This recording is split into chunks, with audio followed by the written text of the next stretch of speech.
Bonjour Gary Conille. Bonjour. Vous avez été nommé il y a tout juste un mois, c'est votre premier voyage officiel. Qu'est-ce que vous êtes venu chercher à Washington? Des appuis financiers, des conseils pour diriger Haïti? Nommé depuis un mois, mais installé, ça fait à peu près 2 semaines, et j'ai un gouvernement, ça fait un peu plus d'une semaine et demie à peu près. La démarche de Washington rentre dans le cadre d'un effort que nous sommes en train de faire pour regalvaniser dans une certaine mesure la communauté internationale autour du dossier haïtien.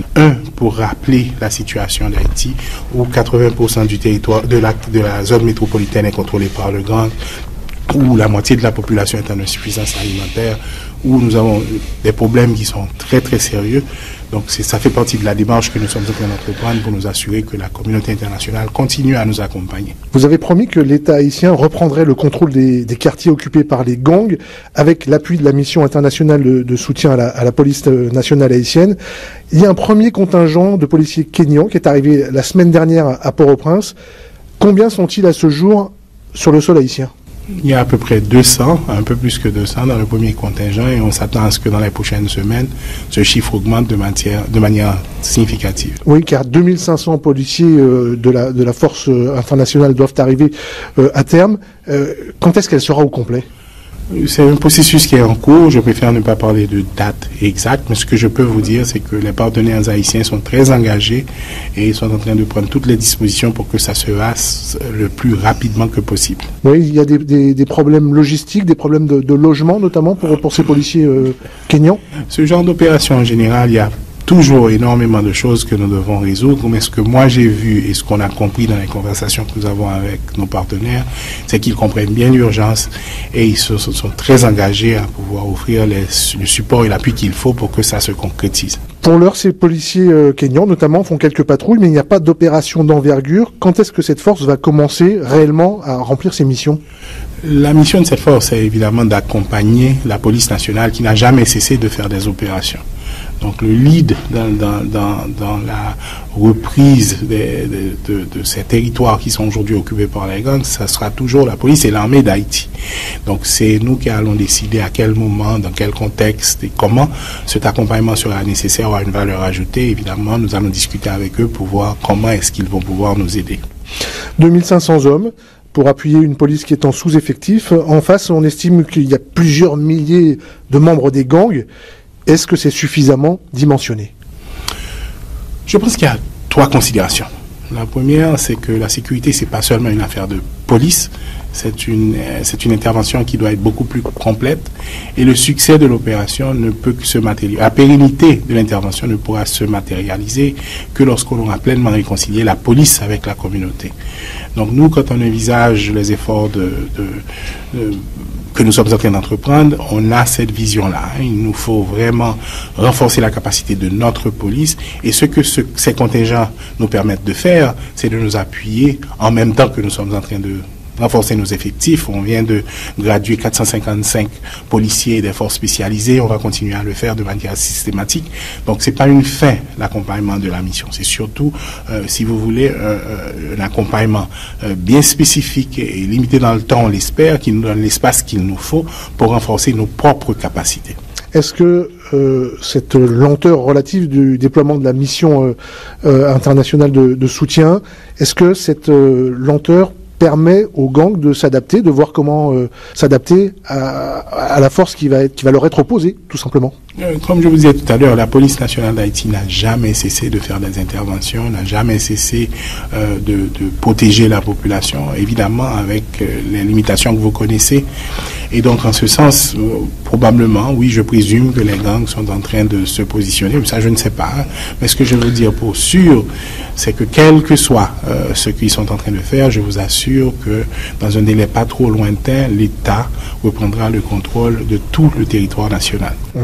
Jimmy Cherizier, c'est un puissant chef de gang qu'on appelle Barbecue. Il a fait savoir qu'il était prêt au dialogue la semaine dernière. Est-ce que vos équipes ont des contacts avec lui? Est-ce qu'on discute, quand on est le gouvernement d'Haïti, avec les gangs? Comme j'ai répondu à cette question il y a déjà quelques semaines, il faut d'abord déposer les armes et reconnaître l'autorité de l'État avant tout dialogue. C'est ça la première démarche. Vous déposez les armes, vous reconnaissez l'autorité de l'État et ensuite on verra. au-delà de la sécurisation du pays, l'économie, le système de santé sont à terre en Haïti, n'existent pratiquement plus. Plus de 5 millions de personnes sont en situation d'insécurité alimentaire. Comment est-ce que votre gouvernement compte répondre à ces urgences? Quelles priorités vous définissez? Le gouvernement de transition est en place sur la base d'un accord qui est l'accord du 3 avril et qui définit clairement les grands axes d'intervention et les priorités. Évidemment, il y a la sécurité, il y a la crise humanitaire, il y a les problèmes de corruption, entre autres, et certainement les élections. Nous venons de terminer 2 jours de retraite où les différents ministères ont complété des feuilles de route qui identifient très clairement comment nous allons avancer vers ces différentes priorités de manière organisée. Et justement, le but de cette visite, c'est de voir dans quelle mesure est-ce que nos partenaires peuvent nous accompagner de manière très systématique dans la mise en place de différentes stratégies qui, à notre avis, devraient pouvoir aboutir. Je dois vous dire que, en fait, ce qui nous donne beaucoup d'espoir, c'est que au cours de ces dernières semaines, les partis politiques qui en général ne s'entendent pas ont pu arriver à un consensus pour construire un système de gouvernance qui a avec maintenant un conseil présidentiel de 9 membres. Ces 9 membres ont pu s'entendre sur un premier ministre. Nous avons pu mettre en place un gouvernement en 7 jours. La force est arrivée. La population a accepté plus ou moins cette formule transitoire. Donc moi, ça me donne beaucoup. Et la communauté internationale est très mobilisée, beaucoup plus qu'elle ne l'était il y a quelques mois. Donc je suis assez confiant qu'avec cet accompagnement, nous devons pouvoir réussir. Vous avez, Gary Coney, passé plusieurs années à l'étranger, comme dans la coopération internationale avec les Nations Unies notamment. Si vous prenez un peu de recul, et je sais que c'est difficile puisque vous êtes citoyen haïtien avant tout, comment est-ce que vous, d'un point de vue presque technique, professionnel, vous jugez l'état de votre pays aujourd'hui? La situation est excessivement complexe. Et c'est pas parce que, comme vous dites, c'est pas seulement parce que les gangs contrôlent la majorité du territoire, c'est pas seulement parce que nous avons, comme vous venez de dire, 4,5 millions de personnes en insécurité alimentaire. C'est pas seulement à cause des problèmes de développement, mais c'est parce que justement il y a une faiblesse institutionnelle. Les instruments qu'en général un gouvernement se donne pour pouvoir approcher ces problèmes n'existent plus. Et en même temps, je dois vous dire que l'accompagnement que nous avons reçu jusqu'ici de la communauté internationale, à mon avis, mérite d'être revu. Mais ce que je crois fondamentalement pour avoir fait ce travail un peu partout à travers le monde, la première chose, c'est qu'il n'y a pas de fatalité haïtienne. La deuxième chose, c'est que malheureusement, jusqu'à présent, la population haïtienne n'a pas encore eu un gouvernement qui reflète sa générosité, sa résilience et sa capacité de travail. La troisième chose, c'est qu'il nous faut le leadership et la vision qui est avant tout haïtienne.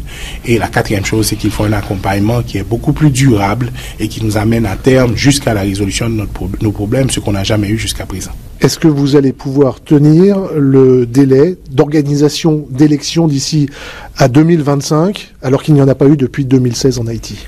Nous sommes déterminés à le faire. Je pense que ceci est absolument indispensable. Il faut que nous puissions avoir le plus rapidement que possible un gouvernement élu, pas plus tard que le 7 février 2026. Comment organiser des élections dans un pays qui compte à ce jour près de 600 000 déplacés internes et où il y a une méfiance sans doute d'une partie de la population pour des raisons de corruption que vous avez vous-même qualifié d'enracinée, de mauvaise gouvernance enracinée?